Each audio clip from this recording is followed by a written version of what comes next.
Good stuff. Get your wet pallets out. Yeah. Contrast paint, wet pallets, and 12-man pipe box. It's the future. Shh, we're live. Sorry. Evening, Steelers, and welcome to another Paint and Chat. And tonight I've got God's Own podcast in the form of God's Own Scale podcast. Sean Clark here with me. As you can see, we've already got a few people in, so say hello, Sean. Hello, everybody.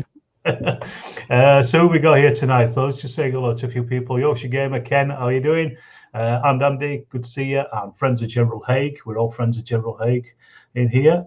And Project Wargaming, Aaron, good to see you as well. Afternoon, wherever you are in the States.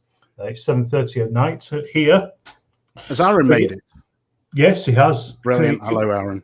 Are you not able to see the comments? Oh, hang on. I'm in private chat at the moment. Comments. There we go. I've got it now.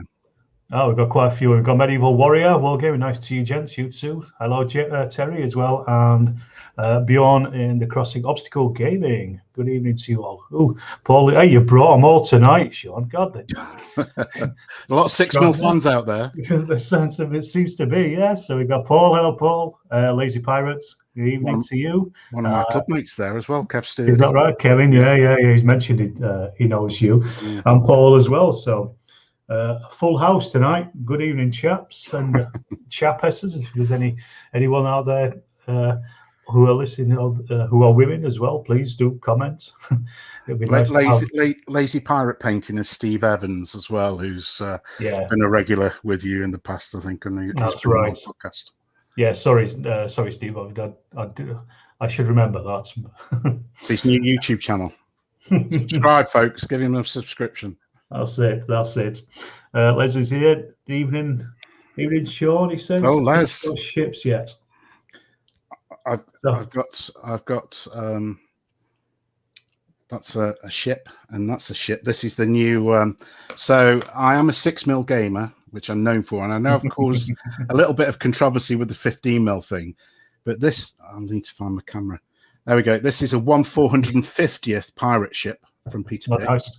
Oh, okay. So smaller than 1/300th, and I have a 1/600th naval vessel from the American Civil War. This is, of course, Peter Pig's new version of the Onondaga, USS Onondaga.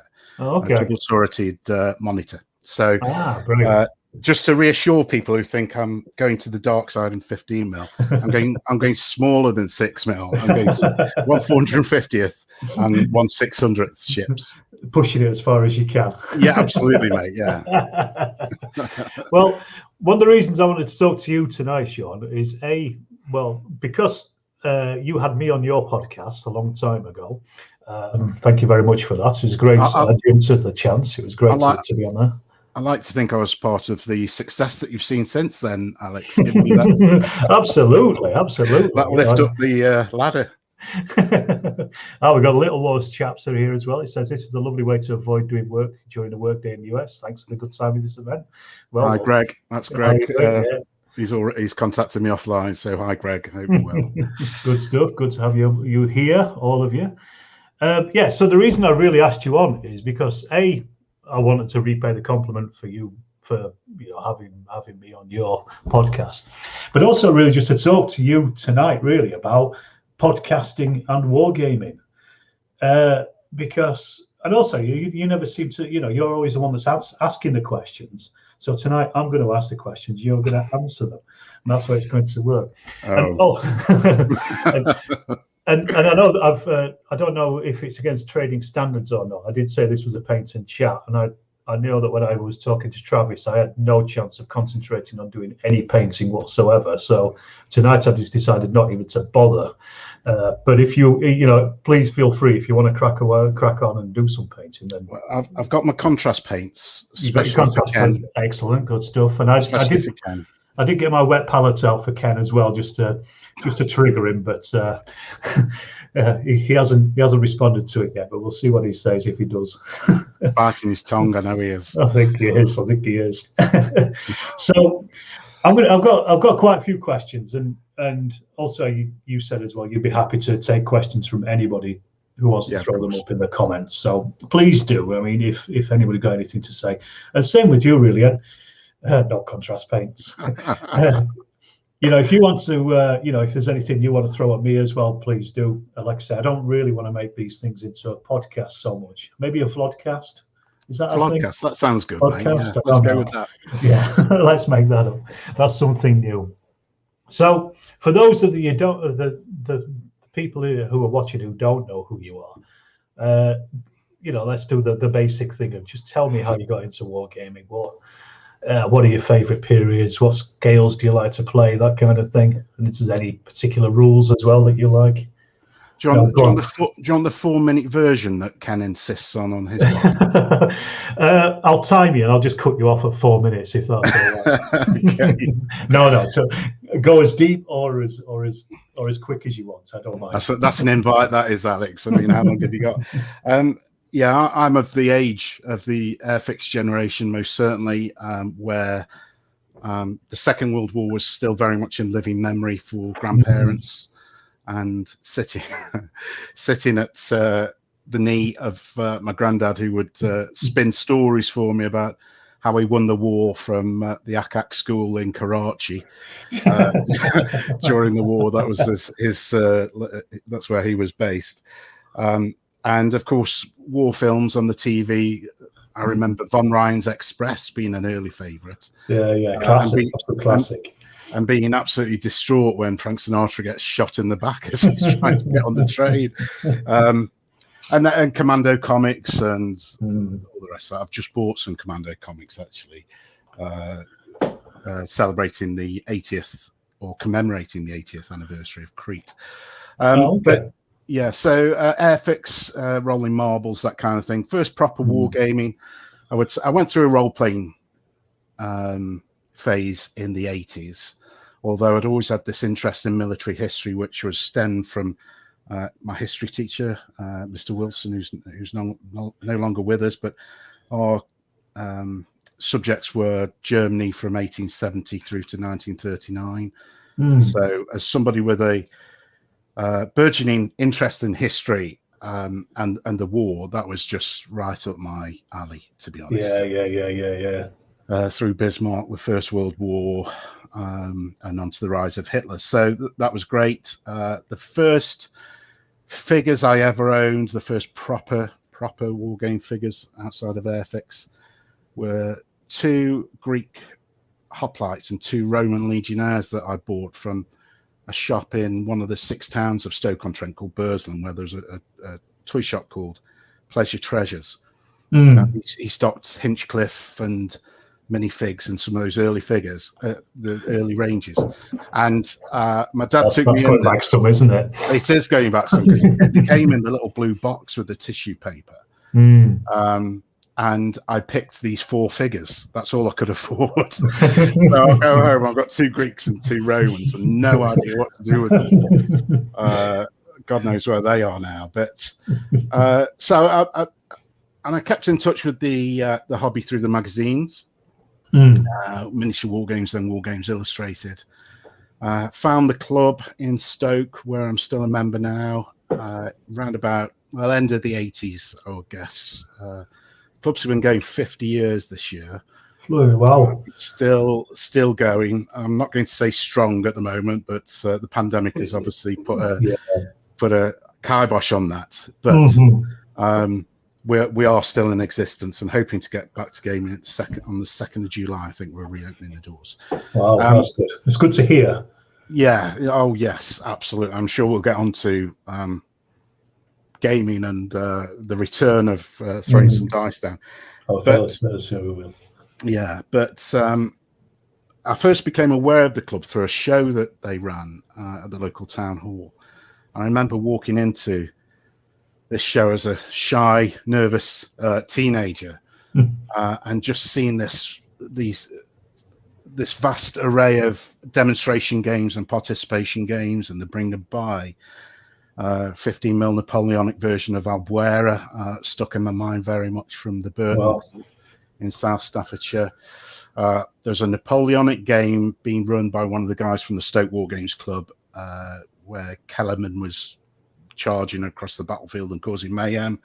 But the one that gripped me was my club's recreation of the Battle of Chickamauga in 25 mil, using Dixon miniatures. They were all Dixon miniatures, all owned by one guy, using a set of rules moderated on a Spectrum 128K. That is going back some. That is going back some. But you know what? They absolutely worked for multiplayer games, and we loved them. And I've mentioned this before, but we played the Civil War probably twice as long as it really went on for. And that was it for every Friday night, refighting the big battles of the American Civil War. Yeah. I graduated from controlling a couple of wagons when I first was introduced to the club. I had the ammunition wagons to tootle around the table at about 10 centimeters a turn, and we'd have about 5 turns a night. So I might move a wagon 50 centimeters in a night to eventually getting my own command and taking part in the big battles of the American Civil War. So I started my own collections of ACW 15 mil Essex miniatures, my own Dixon collection I had, First Corps. I went through just about every scale going for the American Civil War. It was my, and still is, an abiding passion of mine. And then graduated, as the club sort of evolved, we went through every period, every scale that you can imagine. Yeah, of course. And it's been non-stop really since then, a non-stop cycle of buying, painting, playing, selling, buying, painting, playing, whatever period takes. I think from a historical perspective, because I do play science. I know Greg won't like this very much, but I do play some science fiction and fantasy games, which will be much to his shock and horror. But I do support. It is allowed. It is allowed here. It is allowed. It is. Yeah, we're a diverse bunch, aren't we? Absolutely.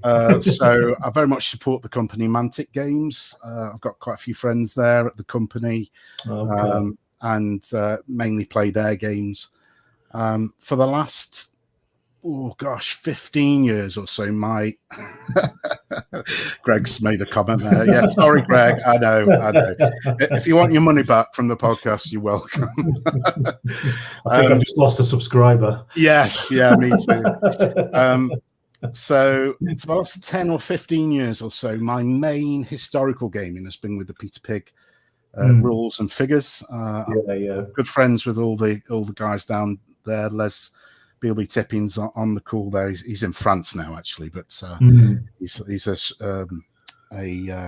one of the core members of the group down there. And then, of course, 6 mil now is my other passion. Absolutely. The God's Own scale, obviously. It's all about playing big battles on 6x4 tables. You're listening, Ken. Yeah. Big battles on 6x4 tables with very small figures. So this last 12 months or so, I've completed the order of battle now for the Battle of Antietam using Altar of Freedom, written by Greg. No, it's not, Les. No, of course it's not. Of course it's not. And I've also done I've got the order of battle now for the Battle of Mons using Great War Spearhead, and I've built the scenery for that now. And both of those games are ready to go down at the club when we reopen. So that's about up to date, really, with the gaming. You're going to hit the ground running, really, aren't you, then, if you've got everything ready to go? Yeah, absolutely. You're literally counting down the hours, aren't you, to it at this point, I think, by the sounds of it. Yeah. I just want to say good evening to everybody who else has joined us. So we've got Andrew in there, Rutland Moore. And friends of General Haig did say he's got a question. He said, you each focus on different social media, YouTube and podcasts. Could you give a pluses and minuses of your chosen format, perhaps some tips to starting? But the thing is, we will get into that later on. So I don't want to think I'm ignoring your question there, General Haig. This is what tonight is going to be about. He's going to be talking about a lot about the podcast as much as anything else. So don't worry about that. But again, if anybody else has got any more questions, please keep throwing them in. So you said that. Would you say that then 15 or 6mm is your favourite or preferred scale at this point? Because I noticed on Twitter you've changed your name just today. That's been mischievous, a little bit mischievous. And is that like me with the Sharps Eagle book? Yes, very much so, mate. Yeah. So I've got a real passion for both. When I say 15mm, it's really around the Peter Pig model of gaming. I've made so many good friends over the years with the games that I've been involved in the playtesting of, and traveling down to Weymouth on a regular basis to meet the guys down there. But the 6mm thing really is an equal passion, I would say. Right. I hope nobody unsubscribes from me for saying this. We are a broad church, and I've always said that I do play in other scales and do enjoy other scales. And I'm sure we'll get onto this shortly, but the purpose of the podcast really was to promote 6mm in what was really a sea of 28mm across the various podcasts that were around when I first started. Started the God's Own Scale podcast. There was very little discussion about it. So I just wanted to give the scale a voice. Peter Berry is excellent at evangelizing the joys of 6mm gaming. And he even has a show that's called that. Yeah, exactly, the joy of 6, absolutely. But I know that he has met quite a lot of resistance over the years from gamers at the shows and online on forums and podcasts and etc. And there are many and varied benefits of the 6mm scale, which not least of which is not everybody has a 20-foot table. I'm laughing now. I'm sorry, because I can hear Ken grinding his teeth. I don't mean that in a nasty way at all, Ken, obviously. But it is a fact that not many of us have access to huge tables, and yes, we can aspire to those. But those who haven't got access to those big tables at home, yes, I've got access to those at the club, and that's not a problem. And our club has had some huge Napoleonic games in 28mm with thousands of figures on the table. But for the average gamer at home who's got a 6x4 table, I still want to play those great battles from history. And 6mm allows me to do that, especially with rules like Ultra Freedom, which for me is the American Civil War rule set to play full battles that I've been searching for all of my gaming life. I play other American Civil War rules like the Peter Pig set as a favorite of mine, but there you're playing a part of a battle. With Ultra Freedom, I can play the whole battle with several corps on the table, and we'll have 2, 3, 4, 5 people around the table playing the game. And the same with the First World War era. So just laughing at what Ken's saying there.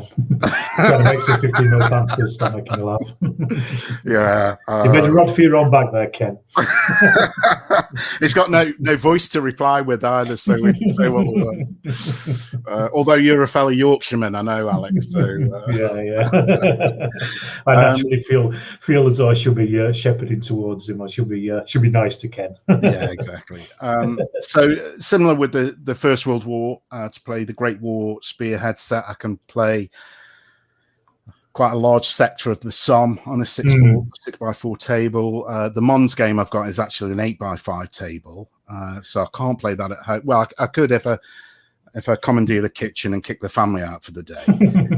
But in my office where I am now, it's a 6x4 or nothing.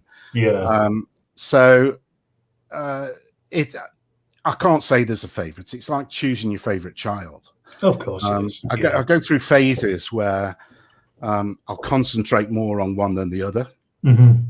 So in particular during lockdown, because there's been no face-to-face gaming, I've sort of buried my head in the 6mm figures and building the Order of Battle for Ultra Freedom for Antietam.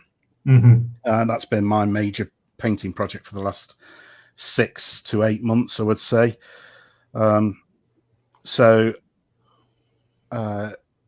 But now we're getting back to face-to-face gaming. I think there'll be more variety in the games I play, unlikely some 15mm gaming. Oh yeah. Like you say, I mean, it's different rules for different things, isn't it? It's what you really want to get out of a set of rules. I mean, I think at the moment my favourite set of rules is probably Chain of Command, simply because I've played a lot of it. But that doesn't mean to say you shouldn't be reading these comments. I'm looking at Miles's comment there. Hi Miles, hope you well. They're making me laugh as well too much. But yeah, it's really difficult. What I think you mentioned that Peter Berry does a lot of evangelizing about 6mm, and I think that's a good thing, because a lot of people do see it and they kind of poo-poo it a bit as well, don't they? I know a lot of people have said to me when I was painting the Waterloo stuff, people are saying, "Oh, I could never paint 6mm," and you think, well, if you can paint buttons and lace on 28mm, it's only the same. It's only dots and lines. So you can do the same thing, really, can't you? With a 6mm, it's just a much smaller figure. That's all. But you know, it's not about getting detail on. You know, you're not painting eyes on 6mm figures. You're getting an overall feel of the figure rather than anything else. So yeah, it can be sometimes frustrating when people say that. You know, they say, "Oh, I can't paint it." It's like, well, you've obviously never tried to. So just give it a go. Maybe some people have tried out. I shouldn't be too general in my comments like that. But I mean, you know, it's a case of it is relatively easy to paint them. You just have to forget a lot of the things you want to paint in 28mm. Yeah, and I think you showed that in your painting videos actually on your channel, which are fantastic examples of how quickly you can paint 6mm figures, because it's a perception thing, isn't it? And a perspective thing, sorry. And I think this started with Peter saying, "Paint the unit, not the man." That's it. That's exactly it. It's how that base looks from gaming distance, you know, 3 foot end of your arm, rather than underneath your nose. You're not going to study a 6mm unit on the end of your nose, are you? But you can get away with not doing very much on 6mm figures, I think. Absolutely. I mean, to be perfectly honest, though, I get away with not doing very much on 28mm figures either. So, you know, 3 colours on, done. Next. Can you see it from 3 foot away? No, it's done. Well, that's it. Yeah, there's a lot to be said for that. We've got quite a few other comments here. Andy says, yeah, it's a fear of the unknown, which I think is very true. And also age as well, Kevin, you are right. And hello, Andy, Firepower Gaming. Everybody go and subscribe to Andy, get him up to 200 subscribers. So, yeah, it's just how you approach it, like we say, really, what you want the end product to look like and how I want it to look on the table. And I'm the same as you. I want to play big battles as well as I want to play small skirmishes.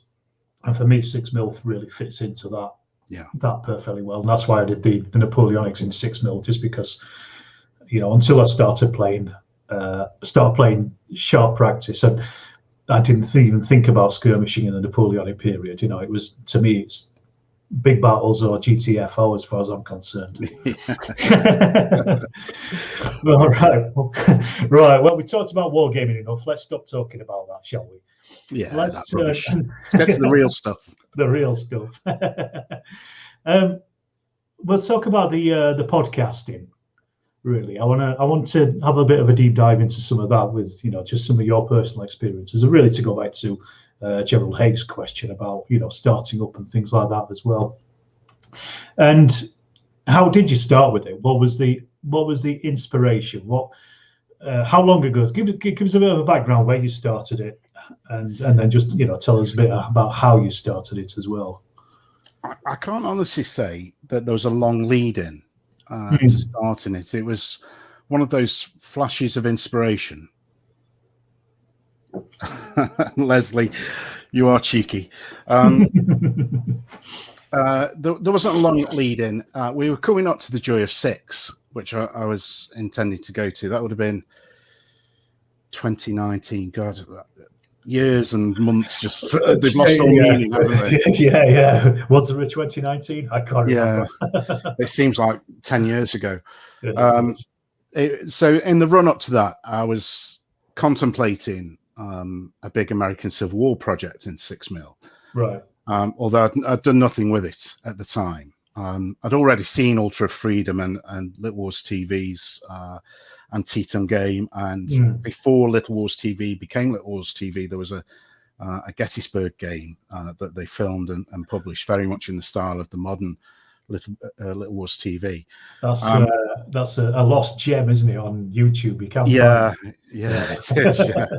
Yeah. But it was great. I was just fascinated with the fact that you could play Gettysburg on a table that most of us could, rustle up. So I was fascinated by it. That was the plan. And I've read a comment on a forum which was disparaging about 6mm. The same old thing. How can you possibly paint anything so small? You need magnifying glass, this sort of thing. What is this, a school for ants? Yes. There might as well be counters or hair rollers, armies, those sort of things. And then there was a podcast, and this isn't being evasive, but I can't honestly remember what the podcast was. But there was a similar comment, basically, that it's not really worth gaming if you're going to do it in 6mm. You might as well use cardboard counters.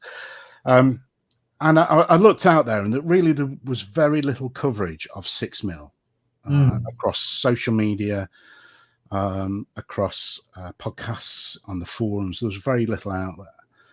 And I've listened to podcasts since.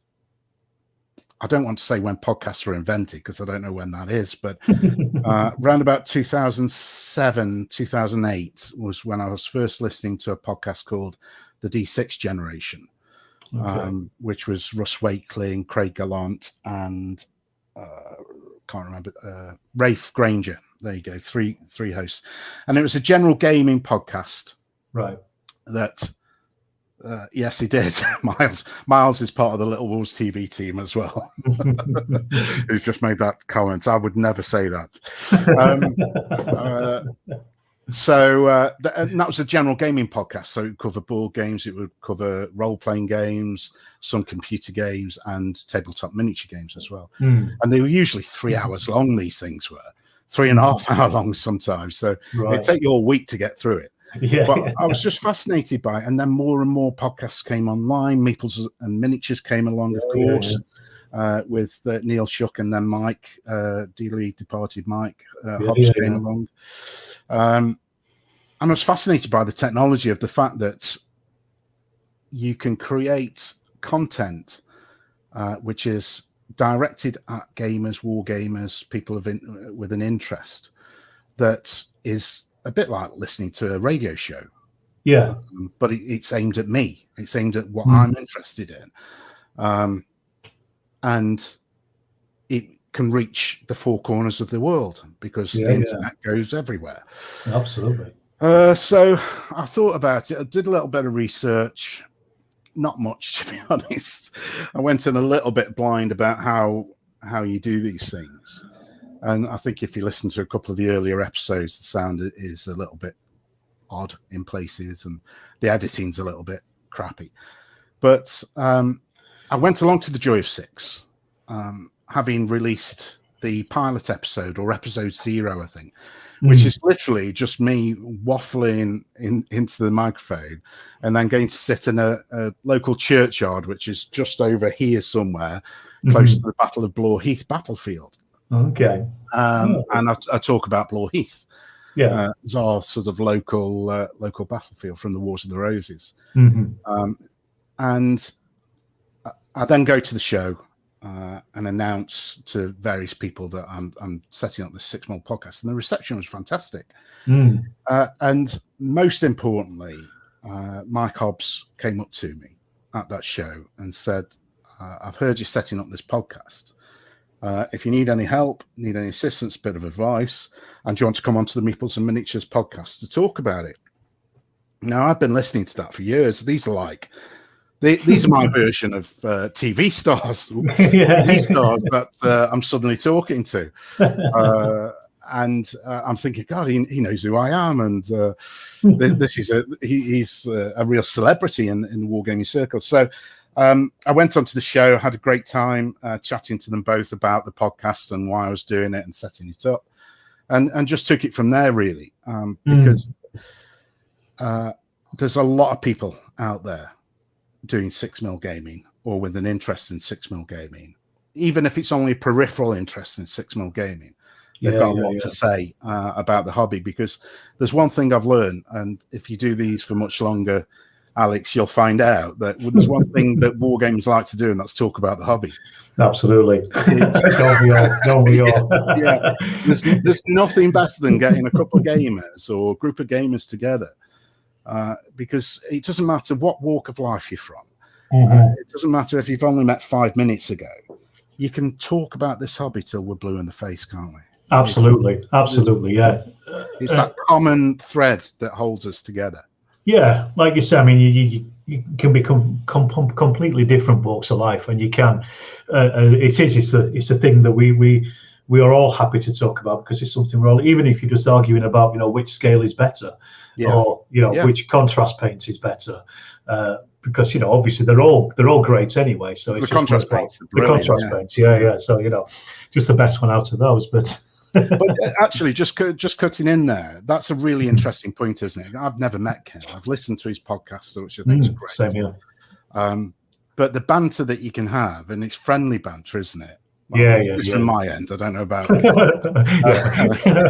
You think you're upsetting somebody.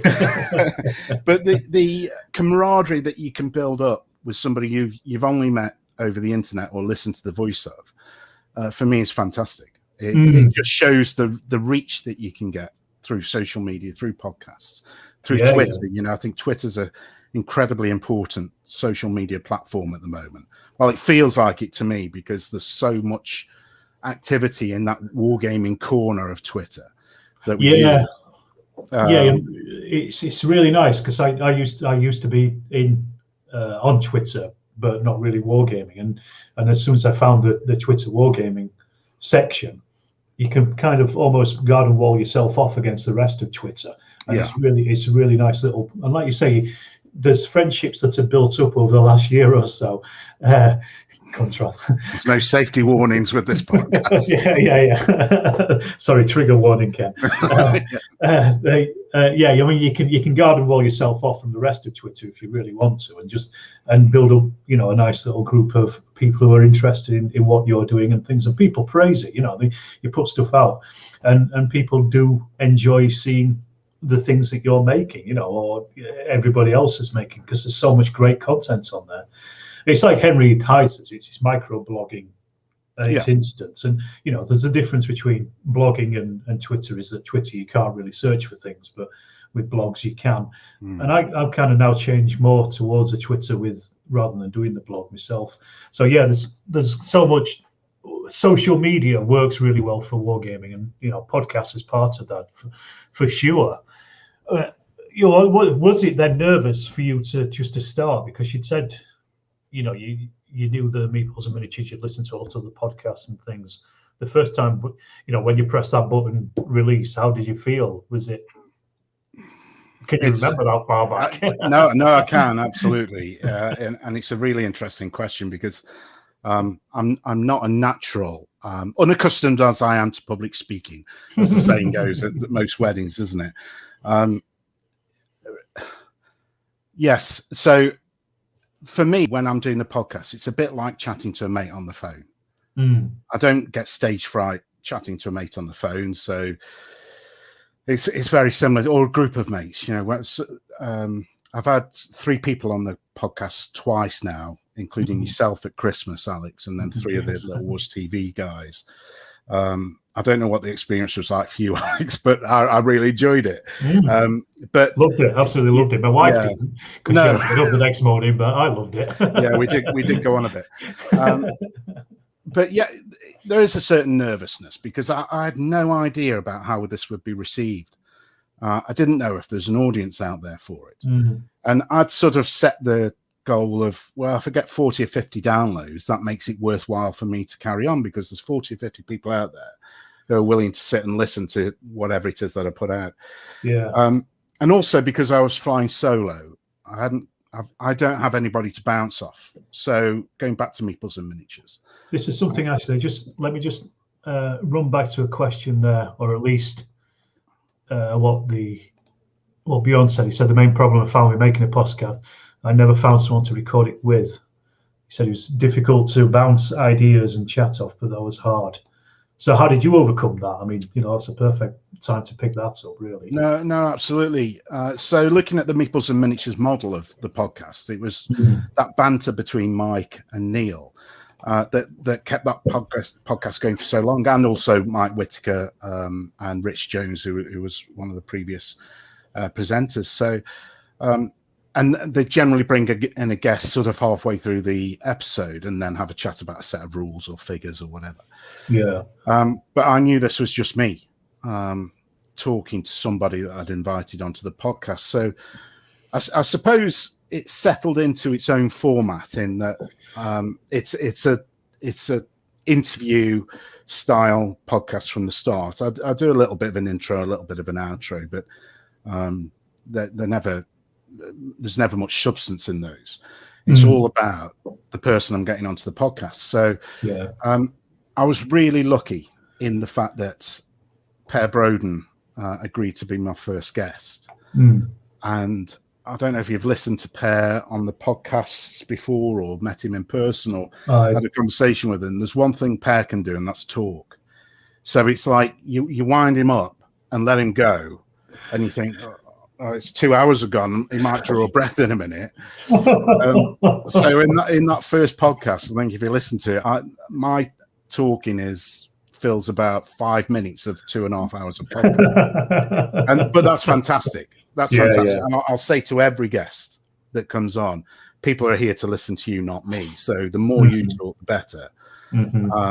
And I love sitting back, putting my arms behind my head whilst I'm recording and just listening to people come forward. So last night I spoke to Nigel Natter, the military historian and author, who's written a couple of really great books on the First World War. And it was similar in that I just set him going with a question, and then half an hour later, he draws a breath, and then I can come in and ask a follow-up. And of course, because it's a podcast and it's my podcast, I can do that. I can just let them go. I haven't got a time limit or a bandwidth limit or anything. I'll just let them go. And we'll perhaps go on to length of podcast shortly, because it was something that came up not too long ago. So, yeah, I was a little bit nervous. I was nervous about the reception. Other than one comment in the 18 months of the podcast now. No, actually, 2 years of the podcast now. Other than one comment, everything else has been positive. All the feedback has been positive. I'm really amazed at the amount of downloads that I get, considering this is a niche within a niche. 6 mil is, I can't remember what the figures were on the latest Great Wargaming survey, but it's a small proportion of the hobby that plays 6 mil compared to 28 mil, 15 mil even. So I'm really encouraged every time somebody downloads the podcast, and the numbers. I had a small hiatus around about episode 7, I think it was, for about 6 months for various reasons. But I was encouraged by Peter Berry and Per Broden to come back and kick in again, which it did, and it's just gone from strength to strength then. So. Yeah, I for one, I'm very glad that you did. Actually, I think it's one of the better wargaming podcasts out there, and I listen to every episode that you put out, even though my 6 mil gaming is quite a small part of my overall gaming. It's the what I like to hear is the manufacturers talking about how they go about their things, and the decisions they make. I like that behind the scenes stuff, rather than people talking about the hobby so much, which is kind of what I want to do tonight as well with your podcast. But for me, podcasting is one of those things I've never really paid a great deal of attention to it until probably probably before the lockdown last year sometime. And since then, I've completely changed my view on it. I was listening to a lot of talk radio, a lot of Radio 4 before that while I was painting and things. So I was kind of used to listening to people talking, but I never really thought of listening to Wargaming podcast. And then as soon as I did, I just, it absolutely changed my view on them, because I just thought, oh, it's just somebody waffling on about their hobby. But then, as somebody has said in the comments in here, it's listening to somebody talking with enthusiasm about something that they like is in itself infectious, and they are packed with so much information and interesting things as well.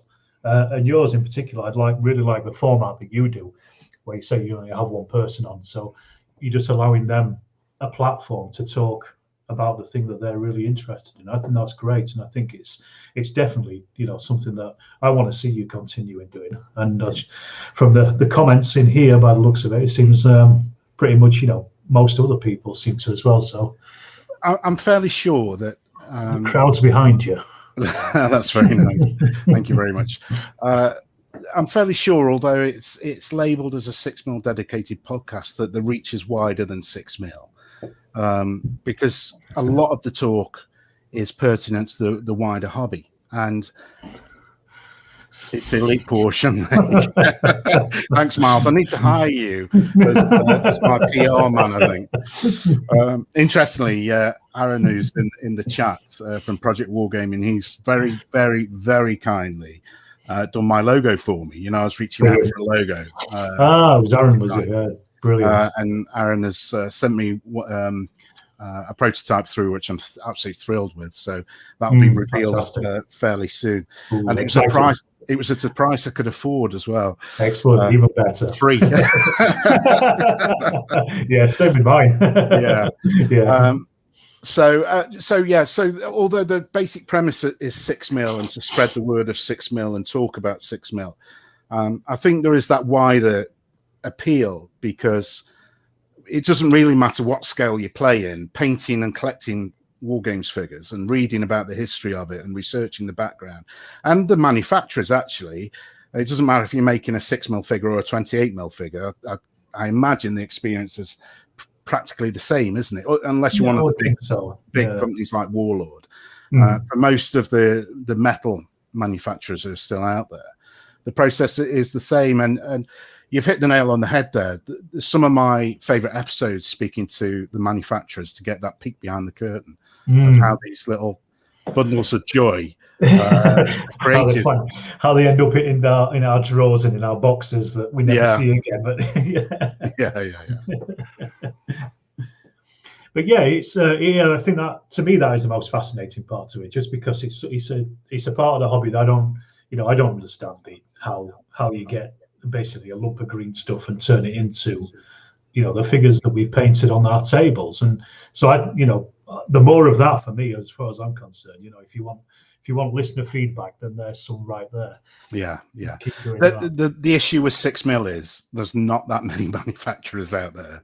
So I have had a couple of refusals within the industry. Obviously, I won't name them, but they're conspicuous by their absence, maybe 2 years down the line. But Ian K of Irregular Miniatures that's probably my proudest one, because Ian is a Yorkshireman, and then therefore has only just got past 2 tin cans and a piece of string, and that's his own admission. That's not me. No, Sean, remember where you are. That's not me saying that. That was Ian admitting that to myself. Because it was a real challenge technologically, joking aside. He got he's never listened to a podcast. He got no idea what they were. He got no idea how I could talk to him over the internet, and I could then record that conversation and publish it. So that is Yorkshire, to be fair. So reported and blocked, Ken says. We are fighting the trains up here, so Well, Ken wants me in it. All right, okay, right. I'll leave that up for a bit. But Ian has been Irregular Miniatures have been around for 40 years now. And they've been a stalwart of the hobby. I know there's a lot of varying opinion on the quality of the figures or the molds or the castings, etc. But they are a stalwart of. I defy anybody to say, certainly in the UK, I'm not sure about outside of the UK, who hasn't bought a ladder, a wagon, a goat, or an entire army from a regular miniatures, because if you need it, they make it. Absolutely, absolutely. And they're still a very traditional figure manufacturing company. It's a real family enterprise. Ian's dad, Ron, who's in his 90s now, still works there daily. Although Ian gives him a lie until 10 o'clock. He doesn't have to be there at 8 o'clock now. And I just love it. You know, I've always loved irregular miniatures. And I remember going to the Triple show in Sheffield, and them having the stand there, and they've got all these little old cardboard boxes full of God knows what. And they still do, don't they? Yeah, you got to work your way through. It's like digging through treasure, isn't it? Really, to find that one little thing that you're after. Exactly, but they've got it, and they'll sell it to you. So you haven't got to buy a pack of 8. You can just have one goat if one goat is all you need. All you need. I think what's sad is that the show scene, a lot of these companies are now reducing the amount of shows that they go to. I'm not sure a regular are doing any more shows, to be honest. That's all right. Peter Pig, certainly, who used to do 30, 35 shows a year, they're down to probably two or three now. Right. And that's down to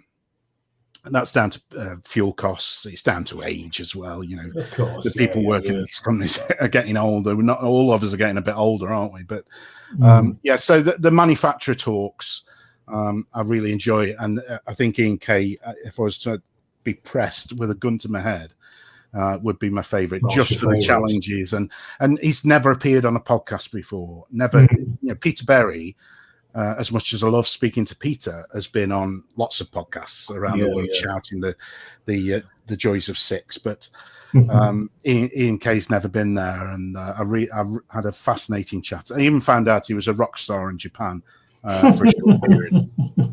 Brilliant. Fantastic. So then that kind of leads on to this question, really. I mean, how do you decide who you're on the shows? There's obviously going to be some, like the manufacturers, like you said. I mean, they're quite obvious, but what about the rest? I mean, I know Per, again, is a big 6mm gamer anyway, so he would be an obvious choice. But what about other people? Initially, I set out with a list of probably 7 or 8, but a bit similar to Ken said, actually. These first 5 episodes of the Yorkshire Gamer were lined out with the 5 people he wanted to speak to, and then he'd see where he went from there. That was similar to me. I got probably 6 or 7 different names down. People who'd put a demo game on at the Joy 6, which includes James, who I've just seen pop up in the chat. There was Per, there was Robert Dunlop, who does the big First World War games, the huge First World War games. Oh, yeah. So they were the sort of core people. And then there's 1 or 2 prominent bloggers out there who still use blogs as their main outlets. So there was John from the Heretical Gaming blog, which I recommend anyone having a look at if you're into 6mm. And then also John Bleasdale with the Grimealch, or Great Grimealch, I can never pronounce it, who's done some amazing stuff. And the interesting thing with John was that he games 6mm in the way that Ken games 28mm. Right. So the modern way of gaming 6mm is 1 unit per base, and you play these grand tactical level games where you play big battles. John plays with general to brigade and individual battalions and small bases. Right. And if nobody's looked at his blog, it's Grymauch, Greymouth or Greymouch. He did Waterloo a while ago, and it's just incredible. It really it's probably the best thing I've ever seen in 6mm. And particularly, have a look at the picture of his Grand Battery, of the French Grand Battery. There must be 40 or 50 guns lined up. Blimey. Representing the Grand Battery. It's just incredible how it does it. And that's a different way of looking at 6mm gaming. So most people, I say most people, the most people that I know that game in 6mm do this Grand Tactical, Blucher, Ultra Freedom, that sort of thing. But he does it in a slightly different way. So he was searching out these prominent bloggers. And then more recently, I've had people approaching me to say, can I come on? I've got something to talk about. Okay. So these are normally producers of content, either rules or figures.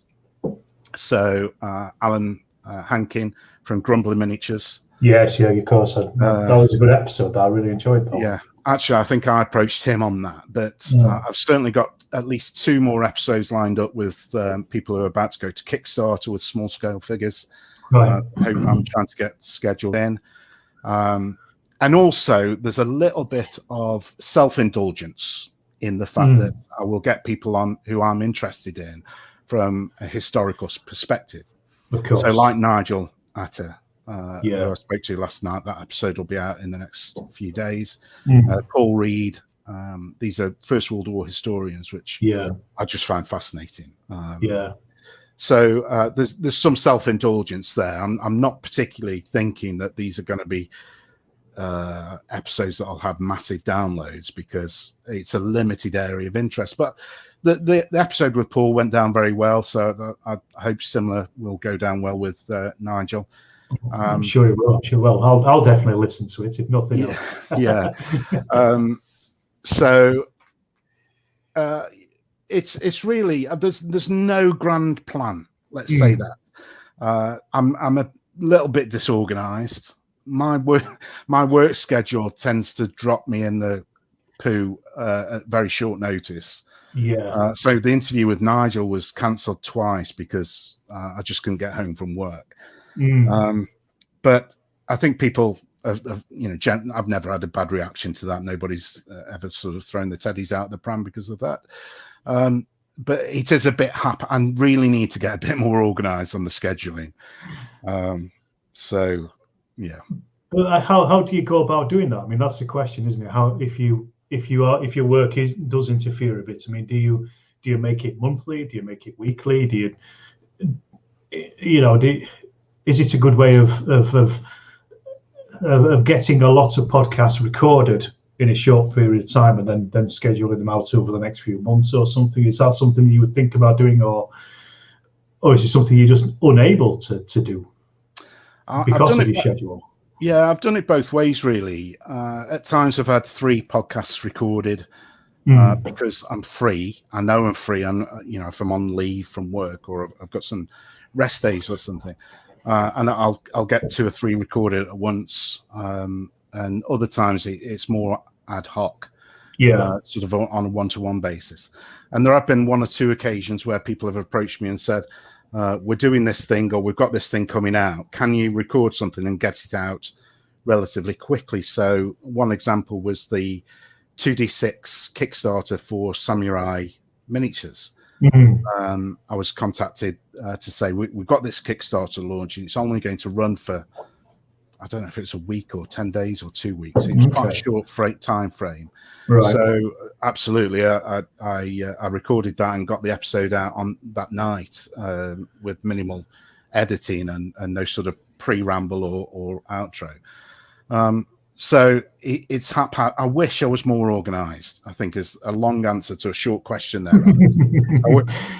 I wish I could get scheduling a little bit more consistent. Work, unfortunately, well, certainly for the next 6 years until I retire, work will be work, and I can't do much about that. But exactly, people have been very understanding. Yeah, of course. I mean, there's a follow-on kind of from that. Really, is Des asks, do you feel pressure to keep producing podcasts? He asked that ages ago, so I thought I'd at least throw that in and see. It kind of ties in what we're talking about at the moment. Do you feel pressure to carry on doing it, or is it just something that you're enjoying doing, so you're just going to carry on doing it? Absolutely no pressure. I've got to say, I do have Patreons. But we touched on that on Twitter, didn't we, the other day? yeah. We'll cover that in a second. But I know I can, if I decide to stop the podcast tomorrow, I can just switch that off immediately. There's no pressure. I really enjoy the podcast. Sometimes if an edit is a little bit difficult, and I've had to sort the sound out, and I get a little bit frustrated sometimes, and don't we all? it takes longer. But I've grown to live with the bumps and the lumps within the edit, as opposed to try and get rid of everything. But no, there's no pressure. I would guess I'm averaging one every 3 weeks. Yeah. I might go to 4 weeks occasionally, or I might get 2 out within a week. just putting that there. Just putting that there. Yeah, thanks, James. Yeah, I'll speak to you after. No pressure. No pressure. Yeah. I'd love to. You know, if I wasn't working full time, or when I retire, you know, if the podcast's still going in 7 years, God, fingers crossed, it will be. Yeah, then I could look to do something a bit more regular. But I like to think I get 2 out a month, or once every 3 weeks, let's say. That's the schedule I aim for. But if I can get 2 out a month, then that's fine. But I don't feel the pressure. No, I'm enjoying it because I love speaking about the hobby. I love speaking to the content producers, the hobbyists, the manufacturers. I feel it's quite a privileged position, actually, that these people will speak to me and share their own experiences and loves and hates of the hobby sometimes. No, I just think it's the best hobby in the world, and to be able to produce some content that people are enjoying I feel I'm humbled by it, to be honest. I'm really humbled.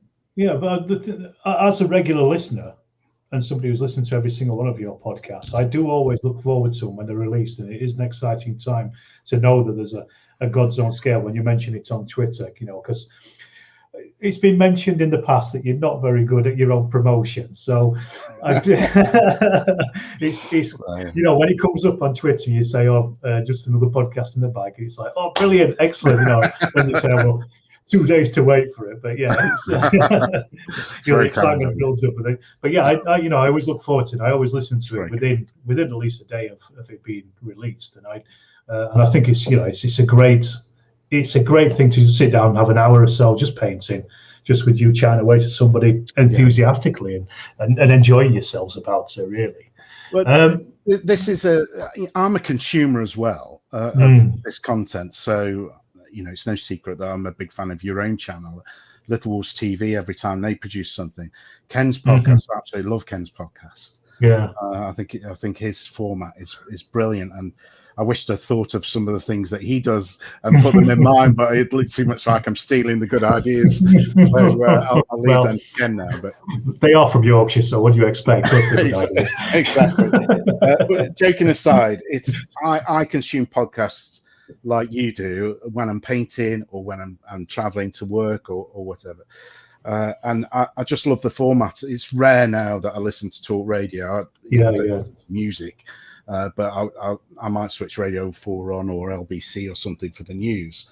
But 90% of the time I've got a podcast on or an audiobook. So there's not an awful lot of wargaming podcasts out there, to be honest. No, there isn't really, is there? There's a few that I've gathered up from my podcast player that I got on my phone, but yeah, there's very few, and a lot of them have gone by the wayside, I think, as well. You know, people have done it for a while and it's just stopped. So it's good to have ones that are running and still running as well. Really. Yeah. Ken says you can buy the rights to the quiz, sure, very reasonable price. It'd have to be a Staffordshire related quiz though, and I'm not sure a Yorkshireman would understand it. It's quite highbrow. I'm surprised you actually can understand his accent. We should need subtitles with it. But to carry on talking about the guests and things, as you said, there's been a couple of people that have refused it. Do most people then are happy to come along and talk? Because I know I literally jumped to the chance when you asked me. I was really excited to be on it. Is that something you find most of the time, or? I've had 2 companies decline. Right. Or I say decline, one never even returned multiple emails. So, and I know the email address was... Take that as a no, I guess, can't you? Yeah. And I know that the email was the right email address because certain people were telling me that they are in communication with this company. So, yeah, 2 companies have refused. And then there's probably 2 or 3 other people who've said, I've just got nothing to talk about. I'm not that interested. I will beg to differ on that because I wouldn't have reached out to them in the first place. But if they don't want to come on, that that's absolutely fine. The door's always open. The door's always open. And as I said about manufacturers, I'm running out of manufacturers to speak to, other than the couple that have declined or failed to respond. But I'm also open to suggestions. So if anybody out there has got an idea of who they'd like to hear on the podcast, then just let me know via my email address or in the chat tonight or on Twitter. Just get in touch. There's a few more people at the Little Wars TV that I want to speak to. I want to get a full house of Little Wars TV because I'm a huge fan of those guys over there and the content they produce. So there's probably another half a dozen members that I want to speak to. Really, just because I find it interesting to hear about the experience on the other side of the Atlantic or anywhere in the world, actually. Absolutely. Because it is worlds apart, isn't it, to what we know in the UK? Yeah, and shows, I think, are the big thing. And I spoke about this with Greg on the podcast. It's difficult, I think, I know Miles has been to Salute, actually, so he has experienced the British show, but they're two different beasts altogether. Shows to me are shopping trips and eye candy. So I'm looking at the games, hopefully getting a little bit of socializing it. That's an interesting one, actually. Since God's Own Scale has been around, there've been no shows, so I haven't got to sort of spread the word and evangelize at shows like I'd like to, or get some interviews done at shows. I'd really like to do that too. This is now your time to start printing T-shirts with God's Own Scale on them. Well, now that Aaron's got me a logo, perfect. Yeah, you're done. It's coming. Yeah, it's coming. That's all you need. Yeah, brilliant. But yeah, no, it's good to know that some people are interested in coming on and things. Like I say, I was certainly interested in it, and I think yours was the first time I'd ever been on a podcast myself, anyway. So I didn't really know what to expect. But yeah, it was. It'll be interesting, I think, when shows do open again, and a lot of the people who have started things off on social media and on might find a different approach to shows. Like you say, you'll be going around handing out things about God's Own Scale. I'll be doing the same thing for Storm of Steel. It's going to be interesting to see how people react to that, I guess. Yeah. Well, let's talk about tips for starting a podcast, because Bjorn did actually say, I guess there's going to be some questions about equipment and things coming up. What kind of stuff would you normally use? What would you need to start? If say tomorrow I wanted to start a podcast that was, God's Own Scale, 15 mil, the best scale on the planet, the only scale that matters, and I want to start a podcast about it. Well, how would I go about it? You little devil. It's surprisingly, frighteningly easy. It really is. Once you realize how easy it is, it's so. I started with this laptop that I'm on now and this set of headphones. That's all the equipment that I used. I have upgraded to a better microphone, which I use for the podcast recordings. I'm about to update again because it wasn't money well spent on I went the cheap option, Alex, I'm afraid. I went the easy mistake to make. We all do it, isn't it? You buy cheap, you buy twice. That's the problem, isn't it? No, exactly. I think you said that about brushes, didn't you, not long ago? But so I've been burnt a little bit there. So I am upgrading. Hopefully next month I'll be doing that. But that's all you need, really. You need a decent internet connection, which isn't always possible in the UK. I know worldwide people might laugh at that, but it's not great in certain places. And where I'm sat now, I've had some trouble with. In fact, the second time I spoke to Greg and Steve from Little Wars TV, halfway through the interview, the internet just dropped completely. And I had to run around the house looking for a signal. And I ended up in the dining room. But I've sorted that out. The broadband's a lot better now where I am.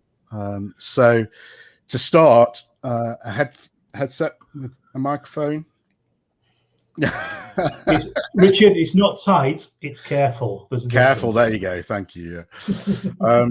A decent set of headphones. So I use a program called Zencaster in the main, which is an audio version of Zoom is the best way to describe it. Okay. Which creates separate tracks for each participant on the call, which makes editing an absolute breeze. Because inevitably, even when you've just got 2 people on the call, but if you've got more than 2 people on the call, there'll be some over talking or interrupting, and that's just the nature of human interaction. That's how conversations happen in real life. So within the edit, I can choose who's the most interesting and cut the other person out. No, that's not true. I was going to say, hang on a minute. I was on there's quite a few of us on that Christmas one, wasn't there? No. Everyone got equal airtime on that, Alex. Remember, I only said a few words at the start, and you never heard from me again. Well, that was Dan Hodgson and his and whatever he was drinking. I think that impacted it. So you can silence one track and let the other track continue when you've got that bit of interruption or what have you. And from there, you just save the file or save each track, and then I edit in Audacity. I suspect I use less than 10% of the function of Audacity. I think most people do, to be honest. I've no idea what most of the gizmos do in it, but for those that don't know, Audacity is one of the free software programs that you can upload tracks to and edit, and so I can put in the bits of music, the various musical links that I put in, and then add in the vocal tracks, and you press. Export. There you go. Sorry, yes, export. And that then takes a while just to figure that bit out, doesn't it? Yeah, it does. There's early on, I can remember probably in episode 2 or 3, I had a complete mind blank about how to get this track out of Audacity onto my computer and then into the podcast uploader. So I use Podbean as my hosting site. There are many out there. That was the first one I found and the only one I've ever used, so I can't comment on any other podcast hosting sites. But it's very simple. You just upload the track into that, put a little bit of a blurb for the show notes, press upload, and it's there. A real important tip for anybody looking to do it is get the podcast registered in iTunes. Because that seems to be the way to get your podcast available for all the podcast apps that are out there. If you just upload it into Spotify or just leave it in Podbean, then it's a bit hit and miss whether the podcast apps will find the podcast. With iTunes, it seems to be freely available to everybody, and I've not had any problem with people saying that I can't access the podcast.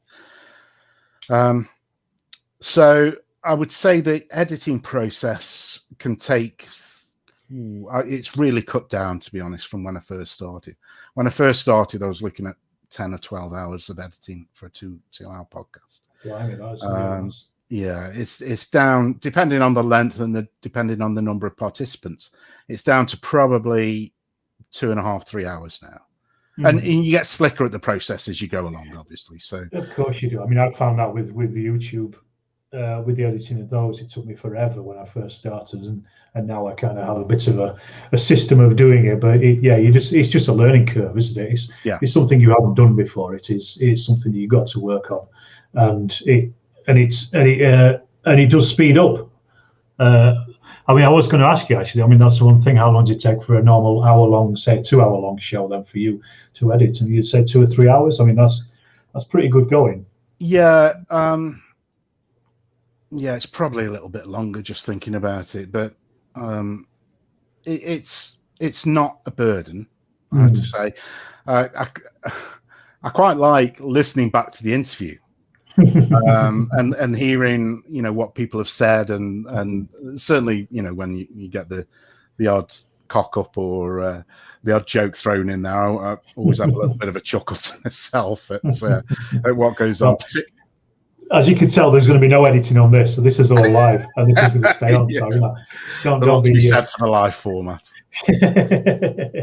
Make you think on your feet a bit. Yeah. So, what kind of stuff do you edit out of it then? I mean, from, you know, say from your interview, say if you get an interview that's 2 hours long, what would the things that you would actually take out? Would it be like long pauses? Would it be where a question hasn't really gone where you thought it's gone, or do you try to tighten it up a little so it doesn't sound like people are thinking too much about answers and questions, that kind of thing? Yeah, I think there's been one occasion out of 32 episodes where somebody has said, actually, I could do... No, 2 occasions, actually.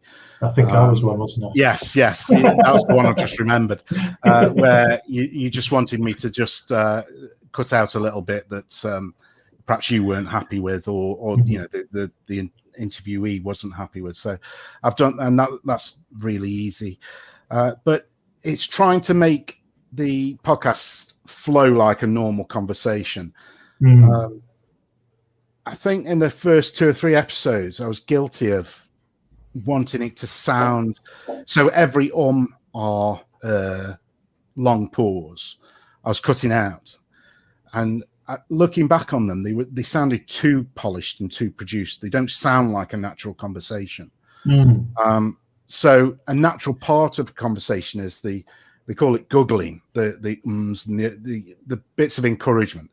I tend to cut out mostly me, actually, because I might say, "Oh yes," or laugh, or say, "Go on," and I'll tend to cut out those bits. Okay. Because I think it distracts a little bit from, if you've got both of those voices there, I think it distracts a little bit. So I'll cut those out. If there's a long pause or somebody wants a clarification or something on a question, I'll cut those bits out. And occasionally, when I've listened back to the edit, I will cut out a section, and I think either that's not really appropriate for what I'm producing or putting out there, or it's repeating something that's been talked about before. Yeah. But it's pretty minimal, to be honest, Alex. And it's really just to try and make it sound like a natural flow of conversation. Yeah. A natural conversation doesn't. A natural conversation does have those ums and ers and buts and the little bits that just make the conversation flow. So listen, I'm no expert on it. I just make it up as I go along. There's no science behind this at all. And it's what I'd like to listen to is what I produce. I can't do any more than that. Produce what I like. Yeah, exactly. I mean, that's the first person you've got to please is yourself, isn't it? Yeah, absolutely, yeah. Dom says, "Hi, Dom. Editing can be fun, but boy, it can take a long time to do." Yeah, I mean, you know, I know that from as I say, from editing the videos, and as you say, it's because it is a slow process, because you got to be listening to and working out what you're doing and what you're saying and stuff, and like you say, when you kind of got a bit of a vision, you kind of want it to fall together and make it sound like a conversation. And to be honest, I never, again, from the podcast I listened to, and I've listened to all of yours, I've never noticed where you've obviously edited something out. It does sound, it does flow, it does, you know, there's no obvious jarring points in it where you can tell that something's been cut out. So you're editing very well. It's interesting you say that, because you are your own worst critic, aren't you? So absolutely. I will listen back and think, oh my, because I do, and this isn't vanity, I do listen back to every episode as soon as I've uploaded it, for a quality control perspective. Yeah. to make sure I that the wish, sound levels are okay. I wish I'd done that with my recent video, but yeah, I did chuckle at that, to be honest. But, no, I loved it. I loved it. Gotta let these things slip through every so often. Can I just say to Boots on the Table, Dom, love the Plastic Crack podcast. It's one of my favorites that I listen to. Watch. Well, I actually am listening to it because I'm painting generally. So I don't look at the faces very much. And Dom does paint an insane amount of figures. That is true. He certainly they all does. do on there, don't they? Yeah, they certainly do. It's just a shame it's all 28 mil, really, isn't it? Well, but you can't have everything, though. Can't have everything, mate. No. So the reactions to your show, then, I mean, you've been doing this for quite a while now. Do you know from the different platforms how many downloads you actually get, and can you put a number? Yeah. Do you only see per? I don't know how podcasts work. Let me just explain. With YouTube, everything's amalgamated into one set of analytics, so you can basically see how many people have watched particular videos and how many people watch things overall. But is it a similar kind of thing for podcasts through Podbean? Just about every metric that you can think of is covered. Where the podcast has been downloaded, how many times, what's the most popular, what's the top 10 for the month and the top 10 of all time, and you can just measure just about everything. Not quite, Miles. I can remember reaching 1,000 downloads and thinking that I can remember reaching 1,000 downloads and being absolutely astonished that 1,000 people had downloaded the episodes. I'm sitting round about, I'm probably over now, but last time I looked it was just under 25,000 downloads. Wow. For 31 episodes. What intrigues me is that people are still listening to episode 0, where I am sat in a churchyard just down the road with the birds tweeting, just rambling into my phone as that sort of episode 0 sort of setting the ground rules of what the podcast was going to be. But those first few episodes still get downloads. That's brilliant. So I think we're around about 12 or 1,300 downloads for some of the older episodes. Okay. I tend to get 400 to 500 downloads in the first week. Wow. Per episode, and then they'll sit around the 700 to 800 downloads per episode, certainly for the first few months, and then they do gradually creep up because people are still looking at the back catalogue, which well, that was the same, to be honest. I mean, when I went back and I listened to all the old ones, so there are people like me that are doing the same thing, trying to catch up back to where they started from. And I'm sure when people are finding it as well, they just want to go through all the stuff, all of it. We always do, really. We all want to consume stuff.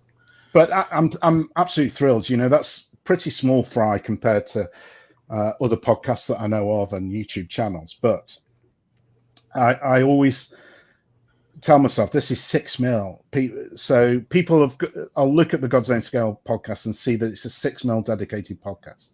And yes, although I think there's wider appeal than 6 mil, that's got to be the initial draw, I think.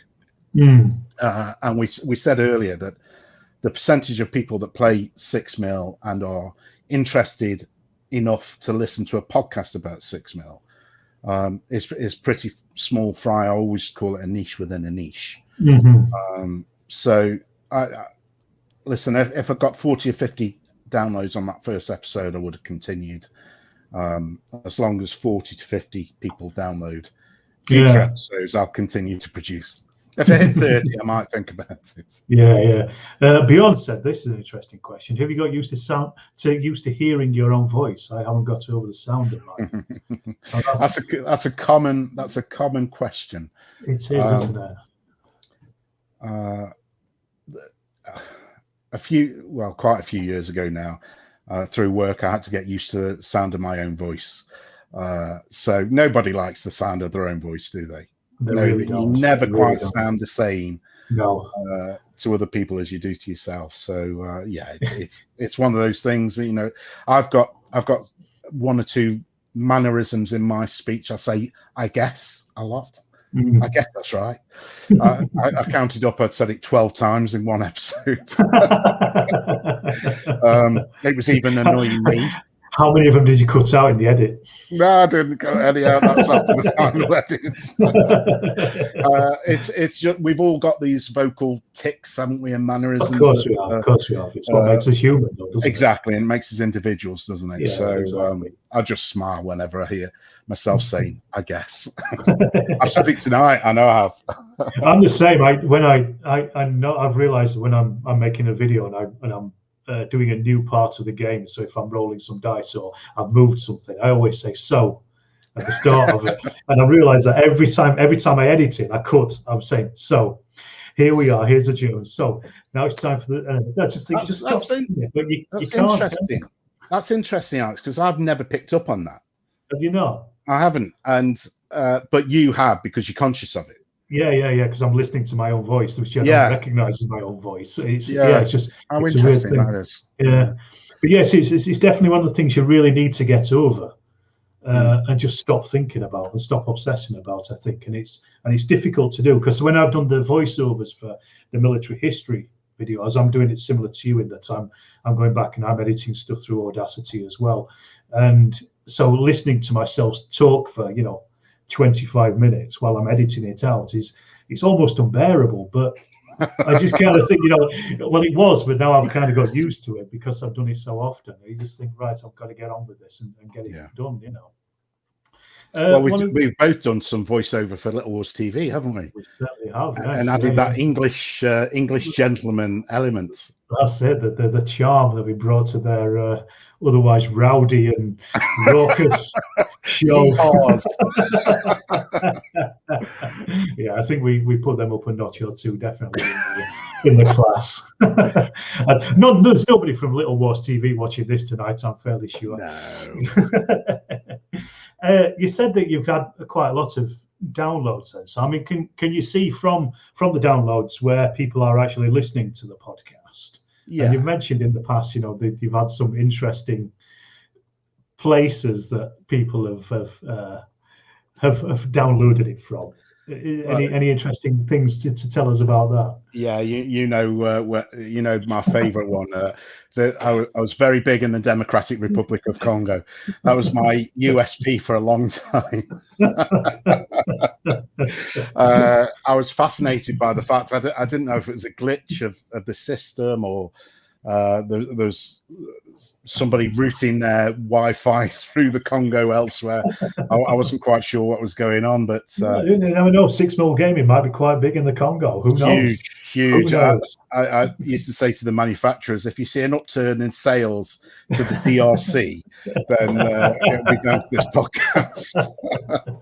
I wasn't quite sure what the wargaming scene is like in the Congo, but it was a really interesting story, actually, because I mentioned it quite a few times on the podcast or in the pre-rambles when I was, before press record, just getting that icebreaker going with the guests, just to get them talking. And then I was contacted by, I can't remember the guy's name now, but he's an English guy who was working for the UN in Kinshasa, is it? Yeah.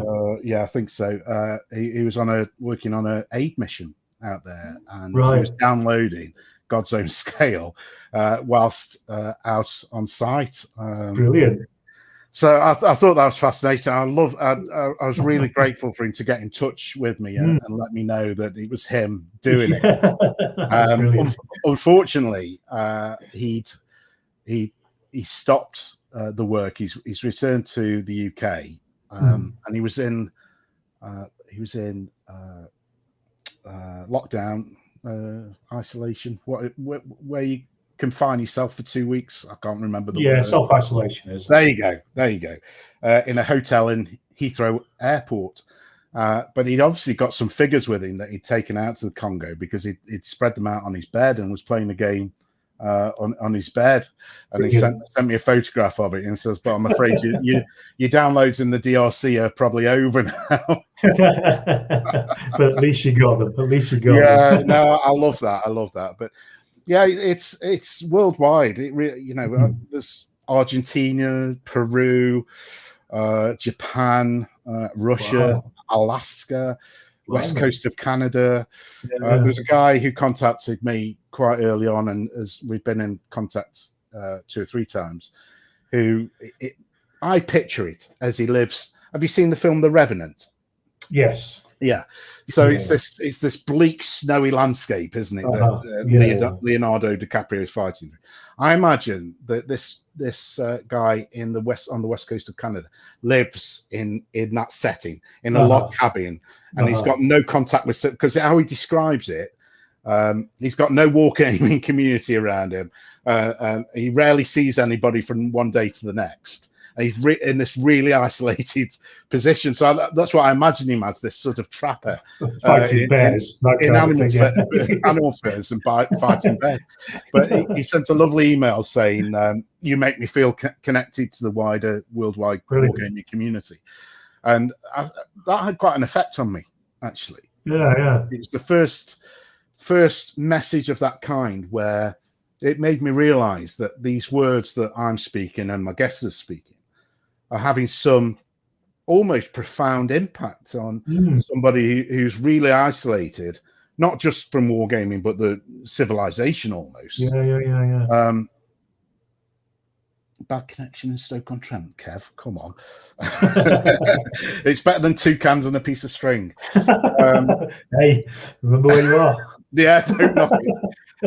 But that had a real effect on me, to realise that, and I won't say I ever feel a responsibility to get the podcast out. I don't, or a duty, but I think of that guy quite a lot when I put the podcast out and think, I hope you enjoy this episode, mate, and you get something out of it. No, it's a nice thing. It's nice. It's good to get feedback like that, I think. And it's like you say, it's almost profound in a way that there's a bloke somewhere in the middle of nowhere that is just enjoying what you're putting together in your back room, really. And I find similar when I'm putting out YouTube videos, and some people say to me, nobody's said anything like that, as profound as that. But people have said they enjoy things, and it's just nice to hear it back, I think, and even more so when you're in that situation, like you say, someone who's completely isolated from other people and from the rest of the wargaming world. The digital age has allowed him to have a connection.